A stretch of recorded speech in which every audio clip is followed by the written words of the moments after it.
Saudara-saudaraku yang dirahmati Allah, Assalamualaikum warahmatullahi wabarakatuh sahabatku. Saya sangat berterima kasih bagi sahabat yang sudah like dan subscribe. Saya doakan semoga menjadi orang yang sukses di dunia dan masuk surga di akhirat. Amin. Sempatkanlah waktu 5 detik untuk menulis sholawat kepada Nabi yang mulia. Insya Allah menjadi penerang jalan kita di akhirat kelak. Dengan tekad yang kuat, Afifah mengucapkan selamat tinggal kepada keluarga di kampung halamannya di Jawa Timur, membawa serta niat suci untuk bekerja di Riyadh demi meringankan beban ekonomi keluarganya. Di Bandara Soekarno-Hatta, air mata bahagia bercampur kegembiraan menyambut perjalanan panjangnya ke negara Timur Tengah yang penuh tantangan. Setibanya di Riyadh, Afifah disambut oleh majikan pertama, Bapak Abdullah, seorang pria paruh baya yang tampak ramah namun menyimpan pandangan tajam di balik matanya yang tegas. Rumah majikan terletak di sebuah kompleks modern yang dipenuhi dengan taman yang terawat rapi, namun suasana di dalam rumah terasa dingin dan terkesan formal. Pada hari pertama, Afifah diperkenalkan kepada anggota keluarga lainnya dan mulai menyesuaikan diri dengan rutinitas yang ketat serta peraturan rumah yang ketat. Meskipun jauh dari tanah air, Afifah tetap menjaga ibadahnya dengan rajin, melaksanakan sholat 5 waktu tepat waktu meski hanya di sudut kecil kamar. Malam harinya, saat keluarga besar berkumpul untuk makan malam, Afifah duduk diam, merenungkan bagaimana kehidupannya akan berubah di negeri asing ini. Tidak lama kemudian, Afifah mulai merasakan tekanan dari majikan perempuan, Ibu Abdullah, yang selalu mengawasinya dengan tatapan curiga setiap kali ia bergerak di rumah. Suatu malam, Afifah mendengar suara-suara bisikan di lorong rumah yang membuatnya merasa tidak nyaman dan semakin waspada terhadap sikap Ibu Abdullah. Dengan doa dan keimanan yang kuat, Afifah berharap bahwa apapun yang terjadi, Allah akan memberinya kekuatan dan petunjuk untuk melewati setiap ujian yang menghadangnya. Pada suatu pagi yang cerah, saat membersihkan ruang kerja Bapak Abdullah, Afifah menemukan sebuah surat cinta tersembunyi di dalam laci meja yang ditujukan kepada majikan laki-laki tersebut. Isi surat tersebut mengindikasikan adanya hubungan terlarang antara Bapak Abdullah dengan seorang wanita yang tidak dikenal, membuat hati Afifah merasa cemas dan bingung. Dengan hati-hati, Afifah menyembunyikan surat itu di balik tumpukan pakaian, berharap tidak ada yang melihat penemuan tak terduga tersebut. Beberapa hari kemudian, Ibu Abdullah mulai menunjukkan tanda-tanda kecurigaan setelah menemukan noda tinta di laci meja yang biasa digunakan oleh Afifah. Dalam pertemuan keluarga, Ibu Abdullah menatap Afifah dengan tatapan tajam sambil bertanya, "Apakah kamu melihat surat ini, Afifah?" Afifah, dengan suara lembut namun tegas, menjawab, "Maaf Bu, saya tidak melihat surat itu sebelumnya. Saya hanya membersihkan kamar sesuai perintah." Namun, kesunyian mendalam itu segera pecah ketika beberapa pelayan lain tiba-tiba memberikan kesaksian palsu bahwa mereka melihat Afifah sering berada di kamar Bapak Abdullah pada malam hari. Ibu Abdullah, yang merasa dikhianati, segera melaporkan temuan tersebut ke pihak berwenang setempat, menuntut keadilan sesuai hukum yang berlaku. Afifah, yang tidak mengerti sepenuhnya bahasa dan budaya setempat, merasa terpojok dan tidak tahu harus berbuat apa menghadapi tuduhan yang serius ini. Dengan hati yang penuh ketakutan namun tetap teguh dalam iman, Afifah bersiap menghadapi tantangan berat yang akan menguji keimanannya di negeri asing. Dalam suasana yang tegang, Afifah dibawa ke pengadilan syariah setempat, di mana proses hukum berlangsung dengan cepat tanpa adanya kesempatan bagi Afifah untuk membela diri secara efektif. Hakim yang memimpin sidang, seorang pria tua dengan wajah serius, menanyakan kepada Afifah tentang tuduhan yang dihadapinya. "Apakah Anda mengaku bersalah atas tuduhan zina ini?" Afifah dengan tulus menjawab, "Insya Allah, saya tidak bersalah. Saya hanya seorang pekerja rumah yang taat beribadah." Namun, Ibu Abdullah dan para pelayan lainnya memberikan kesaksian yang menyebutkan bahwa mereka sering melihat Afifah di kamar Bapak Abdullah pada malam hari. Salah satu pelayan, dengan suara gemetar, mengatakan, "Saya melihat Afifah masuk dan keluar kamar itu beberapa kali, terutama setelah maghrib." Afifah merasa terpojok dan bingung, mencoba menjelaskan bahwa mungkin itu adalah tugasnya membersihkan kamar sesuai perintah, namun tidak ada yang mau mendengarkan penjelasannya. Tidak ada bukti fisik atau saksi lain yang dapat membuktikan bahwa Afifah terlibat dalam hubungan terlarang tersebut, namun tekanan sosial dan kepercayaan terhadap kesaksian pelayan membuat hakim sulit berpihak padanya. Setelah mendengarkan semua kesaksian, hakim akhirnya mengeluarkan keputusan yang berat. Berdasarkan kesaksian yang ada, Anda dinyatakan bersalah dan dihukum rajam atas tuduhan zina. Afifah, yang matanya berkaca-kaca dengan air mata, merasakan dunia runtuh di sekelilingnya, namun ia tetap tenang dan mengucapkan doa, "Ya Allah, lindungi aku dari fitnah ini." Dengan hati yang hancur, Afifah disiapkan untuk menghadapi hukuman yang akan menimpa dirinya, sementara keluarga majikan dan warga sekitar menonton dengan berbagai ekspresi yang sulit ditebak. Afifah dibawa ke tempat peradilan yang terbuka di tengah kota Riyadh, di mana warga berkumpul untuk menyaksikan proses hukuman rajam yang telah ditetapkan. Suasana di lapangan eksekusi dipenuhi dengan ketegangan dan bisikan desas-desus dari para penonton yang penasaran dan sebagian merasa empati terhadap Afifah. Sebelum hukuman dijatuhkan, hakim memberikan kesempatan terakhir bagi Afifah untuk menyampaikan pembelaannya, namun Afifah hanya bisa menangis dan mengucapkan, "Saya tidak bersalah, insya Allah." Ibu Abdullah maju ke depan dan menyatakan, "Saya yakin Afifah bersalah. Dia sering terlihat di kamar suami saya pada waktu-waktu yang tidak wajar." Para pelayan lainnya juga memberikan kesaksian yang serupa, memperkuat tuduhan yang telah diajukan terhadap Afifah. Hakim, tanpa memberikan ruang bagi Afifah untuk membela diri, mengumumkan keputusan dengan suara lantang. Berdasarkan bukti dan kesaksian yang ada, Afifah dinyatakan bersalah dan akan dihukum rajam sesuai dengan hukum syariah. Warga yang hadir mulai membentuk barisan, beberapa memanggilnya Afifah yang polos, sementara yang lain mendukung keputusan hakim dengan sorakan. Afifah, yang disiapkan untuk menghadapi hukuman mati, tetap tenang dan terus berdoa, berharap Allah akan memberinya jalan keluar dari situasi yang tidak adil ini. Ibu Abdullah menatap Afifah dengan rasa puas, yakin bahwa keadilan telah ditegakkan meski pada kenyataan Afifah hanya seorang TKW yang jauh dari rumah. Dengan langkah berat, Afifah dibawa ke tempat eksekusi, sementara doa dan harapan yang tersisa dalam hatinya memancar dari setiap langkah yang diambilnya.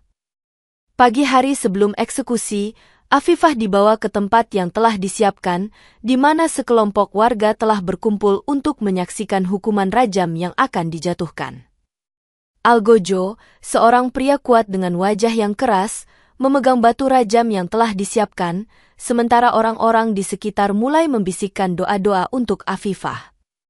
Sebelum eksekusi dimulai, seorang imam berdiri di depan kerumunan, membacakan doa dan memohon kepada Allah agar memberikan kekuatan dan perlindungan kepada Afifah. Afifah, dengan mata yang menatap ke langit, mengangkat tangannya seolah memohon ampunan dan perlindungan darinya sebelum eksekusi dimulai. Warga yang hadir mulai berdiri dan mulai mengucapkan doa-doa, menciptakan suasana penuh harapan dan keteguhan iman di tengah ketegangan yang ada. Algojo mengambil posisi, mengangkat batu rajam dengan berat, sementara warga mulai menghitung mundur secara perlahan. 3, 2, 1. Batu pertama dilemparkan dengan hati-hati, namun saat menyentuh tubuh Afifah, batu itu pecah menjadi debu tanpa melukai dirinya, membuat kerumunan terdiam terkejut. Beberapa warga mulai berbisik, mungkin ada keajaiban dari Allah yang melindungi Afifah yang tidak bersalah, sementara yang lain tetap bingung melihat batu yang hancur. Algojo, yang merasa kehilangan otoritas, mencoba lagi dengan batu kedua yang lebih besar, berharap kali ini hukuman dapat dijalankan sesuai hukum. Namun, batu kedua juga pecah menjadi pecahan kecil yang terbang ke berbagai arah, melukai beberapa penonton di sekitar dan menimbulkan keributan di tengah kerumunan. Pada saat rajam pertama dilakukan, suasana tegang di lapangan eksekusi mulai berubah menjadi kebingungan setelah batu yang dilemparkan pecah menjadi debu tanpa menimbulkan luka pada Afifah. Warga yang hadir mulai saling bertanya-tanya, bagaimana mungkin batu itu pecah seperti itu? Apakah ini pertanda dari Allah? Algojo yang awalnya penuh keyakinan mulai merasa ragu dan frustasi, sementara beberapa penonton mulai meragukan keadilan putusan hakim. Ibu Abdullah, yang menyaksikan kejadian itu, merasa marah dan bingung. Bagaimana mungkin Afifah tidak terluka? Ini mustahil. Afifah, yang tetap tenang dan terus berdoa, memandang sekeliling dengan mata penuh haru, berharap keajaiban Allah nyata terjadi untuknya. Beberapa warga yang hadir mulai berbisik tentang kemungkinan adanya kekuatan gaib atau perlindungan khusus yang diberikan kepada Afifah. Kejadian tersebut menyebar cepat ke seluruh kota Riyadh, menarik perhatian media lokal yang mulai memberitakan kisah Afifah secara luas. Para pelayan di rumah Bapak Abdullah mulai merasakan tekanan dari masyarakat yang mulai mempertanyakan kebenaran tuduhan mereka terhadap Afifah. Hakim yang mendengar laporan tentang rajam pertama Afifah merasa bingung dan mulai mempertimbangkan kembali keputusannya, namun tekanan dari Ibu Abdullah dan pelayan tetap tinggi. Dengan hati yang penuh kebingungan namun tetap teguh, Afifah bersiap menghadapi rajam kedua, berharap bahwa keadilan akan tetap ditegakkan meskipun situasinya semakin rumit. Setelah kegagalan rajam pertama, pengadilan memutuskan untuk mencoba hukuman kedua dengan menggunakan batu yang lebih besar dan lebih berat, berharap kali ini hukuman dapat dijalankan sesuai hukum.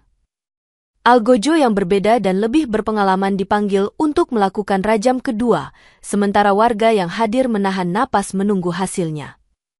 Dengan ketegangan yang meningkat, batu kedua dilemparkan dengan kekuatan penuh, tetapi lagi-lagi batu tersebut pecah menjadi pecahan kecil yang melayang ke udara tanpa menyentuh tubuh Afifah. Beberapa penonton yang berada di dekat lokasi eksekusi terluka oleh pecahan batu yang terbang, menimbulkan rasa panik dan kemarahan di antara mereka. Warga yang terluka mulai berseru, "Ini keajaiban. Afifah jelas tidak bersalah," sementara yang lain marah dan menuntut agar pengadilan segera mengadakan pengadilan ulang. Ibu Abdullah merasa terpojok dan frustrasi, mencoba meyakinkan warga bahwa hukuman harus dijalankan sesuai hukum yang berlaku tanpa mempedulikan kejadian aneh tersebut. Afifah, meskipun terluka oleh pecahan batu yang melukai beberapa penonton, tetap tenang dan terus berdoa, mempercayakan nasibnya kepada Allah. Desas-desus tentang ilmu rawa rontek yang disebutkan oleh beberapa musafir yang hadir mulai merebak, membuat sebagian warga percaya bahwa Afifah dilindungi oleh kekuatan gaib. Pengadilan mulai merasakan tekanan yang semakin besar dari massa yang marah dan penuh emosi, menuntut keadilan yang lebih manusiawi dan berimbang. Dalam kekacauan yang terjadi, Afifah diselamatkan oleh beberapa warga yang merasa iba, sementara pengadilan mulai mempertimbangkan kembali keputusan mereka yang kontroversial. Di tengah kerusuhan yang terjadi setelah rajam kedua, seorang musafir tua berdiri di antara kerumunan dan mulai menceritakan tentang ilmu rawa rontek, sebuah kepercayaan kuno yang melindungi orang tak bersalah dari hukuman yang tidak adil. Warga yang mendengarkan kisah musafir tersebut mulai saling bertukar pandang, mempertanyakan apakah ilmu rawa rontek memang benar-benar dapat melindungi seseorang yang tidak bersalah seperti Afifah. Afifah, yang mendengar desas-desus tersebut, merasa sedikit lega namun tetap berharap bahwa Allah akan memberikan jalan keluar dari situasi sulit ini. Musafir itu melanjutkan, ilmu rawa rontek adalah kekuatan yang diberikan oleh Allah kepada orang-orang yang benar dan bersih hati, melindungi mereka dari fitnah dan ketidakadilan. Beberapa warga yang hadir mulai berdoa bersama, memohon kepada Allah untuk memberikan keadilan dan kebenaran kepada Afifah yang tak bersalah. Pengadilan yang awalnya keras mulai merasakan tekanan dari warga yang semakin percaya bahwa Afifah tidak bersalah, namun tetap bingung menghadapi fenomena batu rajam yang pecah. Ibu Abdullah mencoba untuk tetap tenang, namun di dalam hatinya, ia mulai merasakan keraguan terhadap keputusan yang telah diambilnya selama ini. Afifah, dengan dukungan doa dan harapan dari warga yang mulai berpihak padanya, merasa semangatnya sedikit terangkat meski situasinya masih sangat sulit. Kejadian rajam kedua yang gagal menjadi semakin viral di media lokal, menarik perhatian publik dan menimbulkan perdebatan tentang keadilan hukum di negara tersebut. Dalam suasana yang semakin tegang, Afifah dan keluarganya bersiap untuk menghadapi rajam ketiga, berharap bahwa kali ini keadilan akan benar-benar ditegakkan. Dengan kegagalan 2 rajam sebelumnya, pengadilan memutuskan untuk melakukan rajam ketiga menggunakan batu yang sangat besar dan algojo khusus yang dikirim langsung dari pusat hukum syariah. Algojo tersebut, yang dikenal memiliki kekuatan fisik luar biasa, mempersiapkan batu raksasanya di tengah lapangan eksekusi yang dipenuhi oleh warga yang semakin marah dan penuh harapan. Sebelum rajam ketiga dimulai, seorang imam memimpin doa bersama, memohon kepada Allah agar memberikan keadilan dan kebenaran kepada Afifah yang tidak bersalah. Afifah, meski terluka oleh pecahan batu sebelumnya, tetap tenang dan terus berdoa, mempercayakan nasibnya sepenuhnya kepada Allah. Dengan tekad yang kuat, Algojo mengangkat batu raksasa tersebut dan bersiap untuk melemparkannya ke arah Afifah dengan kekuatan penuh. Suasana menjadi hening sesaat sebelum batu dilemparkan, dan seluruh warga menahan napas menunggu hasil dari rajam yang ketiga ini. Ketika batu itu dilemparkan, terjadi ledakan keras yang mengguncang seluruh lapangan, namun batu tersebut tetap pecah menjadi serpihan kecil tanpa mengenai tubuh Afifah. Pecahan batu melayang tinggi dan jatuh kembali dengan kecepatan yang luar biasa, menyebabkan beberapa penonton terluka parah oleh percikan batu yang tajam. Warga yang terluka mulai marah dan berteriak, "Ini keadilan yang sejati. Afifah memang tidak bersalah." Sementara yang lain menuntut agar pengadilan segera mengadakan pengadilan ulang. Dalam kekacauan yang terjadi, para hakim yang hadir mulai merasakan tekanan dan ketakutan, menyadari bahwa keputusan mereka sebelumnya mungkin telah salah dan harus dipertimbangkan kembali. Setelah rajam ketiga yang gagal dan menimbulkan kerusakan serta luka pada beberapa penonton, suasana di lapangan eksekusi berubah menjadi kacau dengan warga yang marah dan penuh emosi. Para penonton yang terluka mulai menuntut agar pengadilan segera mengadakan pengadilan ulang, yakin bahwa Afifah tidak bersalah dan harus dibebaskan dari hukuman yang tidak adil ini. Hakim yang bertugas, merasa tertekan oleh situasi yang semakin tidak terkendali, mencoba menenangkan kerumunan dengan menjelaskan bahwa keputusan telah dibuat berdasarkan hukum yang berlaku. Namun, tekanan dari massa yang marah dan bukti-bukti yang tidak biasa membuat para hakim mulai mempertimbangkan kembali keputusan mereka yang kontroversial. Ibu Abdullah, yang awalnya yakin akan kesalahan Afifah, mulai merasa bingung dan ragu setelah melihat batu rajam yang gagal dan luka yang dialami oleh beberapa penonton. Afifah, yang kini dikelilingi oleh kerumunan yang semakin mendukungnya, merasa sedikit lega namun tetap berharap bahwa keadilan akan ditegakkan untuknya. Para musafir yang hadir dan menceritakan tentang ilmu rawarontek semakin memperkuat keyakinan warga bahwa Afifah dilindungi oleh kekuatan gaib yang melindungi orang tak bersalah. Pengadilan yang awalnya keras kini mulai membuka pintu untuk mendengarkan kembali kasus Afifah, mengingat kejadian-kejadian aneh yang telah terjadi selama proses hukuman. Para hakim yang mulai merasakan tekanan dari massa dan bukti-bukti yang tidak logis merasa bingung dan mulai mempertanyakan keadilan dalam sistem hukum yang mereka jalankan. Dalam suasana yang penuh ketegangan dan harapan, pengadilan akhirnya memutuskan untuk menggelar pengadilan ulang, memberi Afifah kesempatan untuk membuktikan ketidakbersalahannya secara adil dan transparan. Dengan kesempatan pengadilan ulang yang diberikan, Afifah merasa sedikit lega namun tetap waspada menghadapi proses hukum yang akan datang. Afifah meminta waktu tambahan untuk mencari bukti yang dapat membuktikan ketidakbersalahannya, berharap bahwa kebenaran akan terungkap di hadapan pengadilan. Seorang musafir yang bersimpati dengan nasib Afifah menawarkan bantuan, mengaku memiliki pengetahuan tentang budaya dan hukum setempat yang dapat membantu dalam pencarian bukti.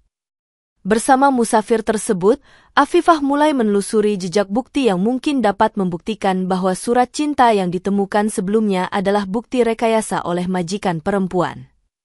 Mereka berhasil menemukan saksi tambahan yang pernah melihat Bapak Abdullah bertemu dengan seorang wanita asing di pasar, membuktikan adanya hubungan terlarang yang sebenarnya. Selain itu, mereka menemukan bukti fisik berupa pesan teks dan foto yang menunjukkan hubungan mesra antara Bapak Abdullah dan wanita tersebut, menguatkan tuduhan awal Afifah. Afifah dan musafir tersebut juga menyadari bahwa Ibu Abdullah mungkin telah memanipulasi situasi untuk menutupi perselingkuhan suaminya dan menjaga reputasinya di mata masyarakat. Dengan bukti-bukti yang kuat, Afifah dan timnya mempersiapkan strategi untuk menghadirkan kebenaran di pengadilan ulang, meski menghadapi ancaman dan rintangan yang mungkin datang. Pengadilan ulang pun dimulai dengan suasana yang lebih tenang namun tetap penuh ketegangan, sementara warga menunggu dengan penuh harap keadilan akan ditegakkan. Afifah, yang kini lebih siap dan memiliki bukti yang mendukung, merasa lebih yakin bahwa kebenaran akan menang dan nama baiknya akan dibersihkan dari fitnah yang selama ini menimpanya. Dalam pengadilan ulang, musafir yang membantu Afifah diminta untuk memberikan kesaksiannya tentang apa yang telah ia lihat dan ketahui mengenai hubungan Bapak Abdullah. Dengan suara yang tenang namun penuh keyakinan, musafir tersebut menyatakan, "Saya pernah melihat Bapak Abdullah bertemu dengan seorang wanita asing di pasar pada beberapa kesempatan, dan mereka terlihat sangat mesra." Para hakim dan warga yang hadir mendengarkan dengan seksama. Beberapa dari mereka mulai menyadari bahwa ada kemungkinan besar bahwa tuduhan terhadap Afifah adalah rekayasa belaka. Ibu Abdullah, yang merasa terpojok oleh kesaksian musafir tersebut, mencoba untuk membantah, "Itu hanya sekedar pertemuan biasa, tidak ada yang salah di sana." Namun, musafir tersebut memberikan bukti tambahan berupa foto dan pesan teks yang menunjukkan adanya hubungan lebih dari sekadar pertemuan biasa antara Bapak Abdullah dan wanita tersebut. Hakim yang mendengar bukti-bukti tersebut mulai merasakan bahwa kasus Afifah mungkin tidak sepenuhnya adil, namun ia tetap berusaha untuk menahan tekanan dari Ibu Abdullah dan pelayan lainnya. Warga yang hadir di pengadilan mulai saling berbicara, dengan banyak yang mulai menyatakan dukungan mereka terhadap Afifah dan meragukan kebenaran tuduhan awal. Afifah, yang menyaksikan kesaksian musafir tersebut, merasa harapan baru bahwa keadilan akan ditegakkan dan nama baiknya akan dibersihkan. Ibu Abdullah yang merasa terpojok akhirnya mengakui bahwa mungkin ada ketidaksesuaian dalam kasus ini, namun ia tetap mencoba untuk melindungi reputasinya. Dengan bukti yang semakin kuat dan dukungan dari warga serta musafir yang bersaksi, pengadilan mulai mempertimbangkan untuk mengubah keputusan mereka dan membebaskan Afifah dari semua tuduhan. Di tengah tekanan yang semakin besar dari bukti dan dukungan warga, Bapak Abdullah akhirnya duduk di depan pengadilan dan mengakui bahwa ada hubungan terlarang dengan wanita asing tersebut. Dengan suara yang gemetar, ia mengatakan, "Saya mengakui bahwa saya telah terlibat dalam hubungan yang tidak pantas, tetapi saya tidak bermaksud untuk mencemarkan nama Afifah." Ibu Abdullah, yang mendengar pengakuan suaminya, mulai merasakan bahwa semua kecurigaan dan tindakan yang diambilnya mungkin telah salah arah. Hakim yang mendengar pengakuan tersebut merasa lega karena bukti yang ada kini telah terbuka, namun ia tetap harus memastikan bahwa Afifah benar-benar tidak bersalah. Ibu Abdullah mencoba untuk menolak pengakuan suaminya. Ini tidak ada hubungannya dengan Afifah, dia hanyalah seorang pekerja rumah yang taat. Namun, bukti dan kesaksian yang ada membuat hakim semakin yakin bahwa Afifah tidak bersalah dan hanya menjadi korban dari perselingkuhan suaminya. Para pelayan yang sebelumnya memberikan kesaksian palsu kini mulai merasa bersalah dan menyesali tindakan mereka yang telah menjerumuskan Afifah ke dalam situasi ini. Hakim akhirnya mengumumkan keputusan pengadilan ulang, berdasarkan bukti yang telah diajukan dan pengakuan Bapak Abdullah, Afifah dinyatakan tidak bersalah dan bebas dari semua tuduhan. Warga yang hadir di pengadilan bersorak gembira, memuji keadilan yang telah ditegakkan dan mengucapkan selamat kepada Afifah yang akhirnya dibebaskan. Afifah, yang merasa lega dan bersyukur, berdoa, "Alhamdulillah, Allah telah melindungiku dan membersihkan namaku dari fitnah yang tidak adil ini." Setelah pengakuan Bapak Abdullah dan pembebasan Afifah, suasana di pengadilan menjadi lebih tenang, namun suatu malam, tragedi mulai terjadi ketika hakim yang terluka oleh pecahan batu jatuh sakit secara misterius. Tubuh hakim tersebut mulai membusuk dengan cepat tanpa adanya penjelasan medis yang logis, menimbulkan ketakutan dan kepanikan di kalangan warga dan pengadilan. Warga yang menyaksikan kejadian tersebut merasa bahwa ini adalah hukuman dari Allah atas ketidakadilan yang telah dilakukan sebelumnya terhadap Afifah. Para hakim lainnya mulai merasa takut dan ragu terhadap sistem hukum yang mereka jalankan, menyadari bahwa keputusan mereka yang awalnya mungkin telah salah. Beberapa hakim mencoba untuk melupakan kejadian tersebut dan tetap menjalankan tugas mereka, namun rasa takut terus menghantui pikiran mereka. Warga mulai mempercayai bahwa azab Allah telah menimpa para hakim yang tidak adil dalam menuduh Afifah, memperkuat keyakinan bahwa keadilan sejati telah ditegakkan. Pengaruh kejadian tersebut mulai merambat ke seluruh lembaga hukum setempat, membuat para hakim lainnya lebih berhati-hati dalam menjalankan tugas mereka. Afifah, yang mendengar kabar tentang azab yang menimpa para hakim, merasa lega dan percaya bahwa Allah benar-benar melindunginya dari ketidakadilan. Warga yang menyaksikan kejadian tersebut semakin memperkuat kepercayaan mereka terhadap hukum dan keadilan yang berbasis pada iman dan kebenaran. Dengan peristiwa azab yang menimpa hakim, pengadilan kini menjadi tempat yang lebih adil dan transparan, memastikan bahwa setiap keputusan yang diambil didasarkan pada kebenaran dan keadilan yang sebenarnya.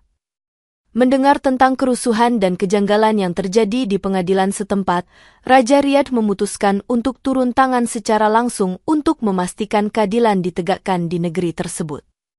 Raja mengirim utusan khusus ke pengadilan untuk menyelidiki kasus Afifah secara menyeluruh dan memastikan bahwa semua proses hukum telah dijalankan dengan adil dan transparan.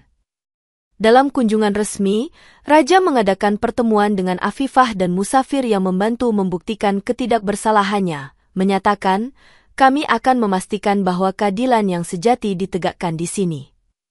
Raja juga memerintahkan penyelidikan terhadap tindakan Ibu Abdullah dan para pelayan yang telah memfitnah Afifah, memastikan bahwa mereka bertanggung jawab atas perbuatan mereka. Para hakim yang terlibat dalam kasus Afifah dipanggil untuk memberikan penjelasan lebih lanjut tentang keputusan awal mereka dan bukti-bukti yang telah diajukan. Raja menegaskan pentingnya keadilan dan kebenaran dalam sistem hukum. Tidak boleh ada fitnah dan ketidakadilan di negeri ini. Setiap keputusan harus didasarkan pada bukti yang jelas dan benar. Dalam sidang yang diadakan di hadapan Raja, Afifah diberikan kesempatan untuk berbicara dan menyampaikan pengalamannya selama menghadapi tuduhan yang tidak adil. Afifah, dengan penuh rasa syukur, mengucapkan, "Terima kasih, Yang Mulia, atas keadilan yang telah diberikan. Semoga Allah memberkati negara ini dengan kebenaran dan keadilan." Raja kemudian memerintahkan pengadilan independen untuk mengambil alih kasus Afifah, memastikan bahwa semua aspek hukum telah diperiksa dengan cermat dan adil. Dengan intervensi Raja, kepercayaan masyarakat terhadap sistem hukum di Riyadh kembali pulih, dan Afifah mulai merasakan harapan baru untuk masa depannya yang lebih cerah dan adil. Pengadilan independen yang dibentuk atas perintah Raja Riyadh mulai menyelidiki ulang kasus Afifah dengan lebih mendalam dan objektif, memastikan bahwa semua bukti dan saksi diperiksa secara adil. Tim penyelidik yang terdiri dari ahli hukum dan pakar peradilan syariah bekerja sama untuk mengumpulkan dan menganalisis semua bukti yang telah diajukan sebelumnya. Afifah dan musafir yang membantunya diberikan kesempatan untuk memberikan keterangan tambahan dan menyampaikan bukti-bukti baru yang telah ditemukan. Salah satu saksi kunci, musafir yang telah bersaksi di pengadilan ulang sebelumnya, diminta untuk memberikan pernyataan lagi, memperkuat bukti adanya hubungan terlarang antara Bapak Abdullah dan wanita asing tersebut. Selain itu, tim penyelidik menemukan bukti tambahan berupa rekaman percakapan dan transaksi keuangan yang menunjukkan adanya pengaturan untuk memfitnah Afifah. Dengan bukti yang semakin kuat dan tidak dapat disangkal, pengadilan independen mulai menyimpulkan bahwa Afifah memang tidak bersalah dan telah menjadi korban dari rekayasa dan fitnah. Ibu Abdullah dan para pelayan yang terlibat dalam fitnah terhadap Afifah dipanggil untuk memberikan penjelasan lebih lanjut dan menghadapi konsekuensi atas tindakan mereka. Hakim pengadilan independen akhirnya mengumumkan keputusan, berdasarkan bukti yang telah diajukan, Afifah dinyatakan tidak bersalah dan dibebaskan dari semua tuduhan. Pengumuman tersebut disambut dengan sorakan dan tepuk tangan dari warga yang hadir, merayakan keadilan yang akhirnya ditegakkan bagi Afifah. Dengan keputusan pengadilan independen yang adil, Afifah dibebaskan dari semua dakwaan dan diberikan haknya sebagai seorang wanita yang tak bersalah, memulai babak baru dalam hidupnya dengan penuh harapan dan syukur. Setelah pengadilan independen menyatakan Afifah tidak bersalah, Raja Riyadh memerintahkan pemberian kompensasi yang sangat besar kepada Afifah sebagai bentuk permintaan maaf atas fitnah yang telah ia alami. Afifah menerima kompensasi tersebut dengan rasa syukur yang mendalam, menyadari bahwa dukungan dan keadilan telah diberikan kepadanya setelah melalui perjalanan yang penuh penderitaan. Selain kompensasi finansial, Raja juga memerintahkan pembangunan fasilitas sosial di kampung halaman Afifah di Indonesia sebagai bentuk tanggung jawab negara terhadap korban fitnah. Bapak Abdullah dan Ibu Abdullah dihukum berat atas tindakan mereka yang telah memfitnah Afifah, termasuk denda besar dan penurunan pangkat di masyarakat. Para pelayan yang terlibat dalam rekayasa tuduhan terhadap Afifah juga diberikan sanksi sesuai dengan hukum yang berlaku, memastikan bahwa mereka bertanggung jawab atas perbuatan mereka. Warga yang awalnya mendukung tuduhan terhadap Afifah kini merasa malu dan menyesali tindakan mereka, mulai memperkuat nilai kejujuran dan keadilan dalam kehidupan mereka. Afifah, yang kini bebas dari beban fitnah, merasa bebas untuk melanjutkan hidupnya dengan penuh kebahagiaan dan rasa syukur kepada Allah. Kompensasi yang diberikan juga mencakup biaya pengobatan dan pemulihan bagi warga yang terluka selama proses rajam, menunjukkan kepedulian pemerintah terhadap kesejahteraan rakyatnya. Raja Riyadh mengadakan pertemuan khusus dengan Afifah, mengucapkan terima kasih atas kesabarannya dan menjanjikan bahwa keadilan akan selalu ditegakkan di negara tersebut. Dengan segala kompensasi dan keadilan yang diterimanya, Afifah merasa bahwa kehidupannya telah berubah menjadi lebih baik dan siap untuk membangun masa depan yang lebih cerah di tanah airnya. Setelah menerima kompensasi dan perpisahan hangat dari raja serta warga Riyadh, Afifah bersiap untuk kembali ke Indonesia dengan hati yang penuh syukur dan kebahagiaan. Di Bandara Riyadh, Afifah disambut oleh keluarga majikan sebelumnya yang merasa bersalah dan meminta maaf atas tindakan mereka yang telah menimpa dirinya. Afifah mengucapkan terima kasih atas doa dan dukungan yang telah diberikan kepadanya selama masa sulit, meskipun ia tetap menjaga jarak untuk melindungi diri dari kerumunan. Sesampainya di Indonesia, Afifah disambut dengan sorakan gembira dari keluarga dan warga kampung yang telah mendengar kabar tentang pembebasannya. Dengan bantuan kompensasi yang diterimanya, Afifah memutuskan untuk membangun sebuah masjid di kampung halamannya sebagai bentuk syukur dan rasa terima kasih kepada Allah. Pembangunan masjid tersebut menjadi proyek komunitas yang melibatkan warga kampung, memperkuat ikatan sosial dan semangat gotong royong di antara mereka. Afifah juga mulai aktif dalam kegiatan sosial dan keagamaan di kampungnya, berbagi pengalaman dan pelajaran berharga yang ia dapatkan selama berada di Riyadh. Kehidupan Afifah kembali normal, namun dengan pengalaman dan hikmah yang mendalam tentang keadilan, keimanan, dan ketabahan menghadapi cobaan. Warga kampung melihat Afifah sebagai simbol perjuangan dan keberanian dalam menghadapi fitnah, menginspirasi mereka untuk selalu menjaga kejujuran dan keimanan.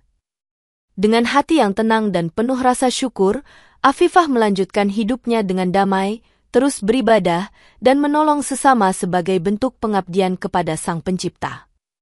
Warga kampung Afifah mulai merenungkan kembali nilai-nilai kejujuran dan keimanan yang kuat setelah mendengar kisah perjuangan Afifah melawan fitnah. Mereka belajar bahwa keadilan sejati tidak hanya ditentukan oleh hukum manusia, tetapi juga oleh kekuatan iman dan perlindungan Allah bagi orang-orang yang tak bersalah. Pengalaman Afifah menjadi pelajaran berharga bagi warga kampung untuk selalu berhati-hati dalam menilai orang lain dan tidak mudah terpengaruh oleh desas-desus atau tuduhan tanpa bukti. Masjid yang dibangun oleh Afifah menjadi tempat berkumpul dan beribadah yang penuh kedamaian, simbol kebangkitan spiritual dan sosial di kampung mereka. Afifah sering diundang untuk berbicara di acara-acara keagamaan, membagikan hikmah dan pengalamannya dalam menghadapi ujian hidup dengan iman yang kuat. Keluarga Afifah merasa bangga dan bahagia melihat keberhasilan dan kedamaian yang kini melingkupi kehidupan mereka setelah kembali dari Riyadh. Para pelayan dan Ibu Abdullah yang terlibat dalam fitnah terhadap Afifah pun mengalami perubahan sikap, mulai menebus kesalahan mereka dan berusaha memperbaiki hubungan dengan masyarakat.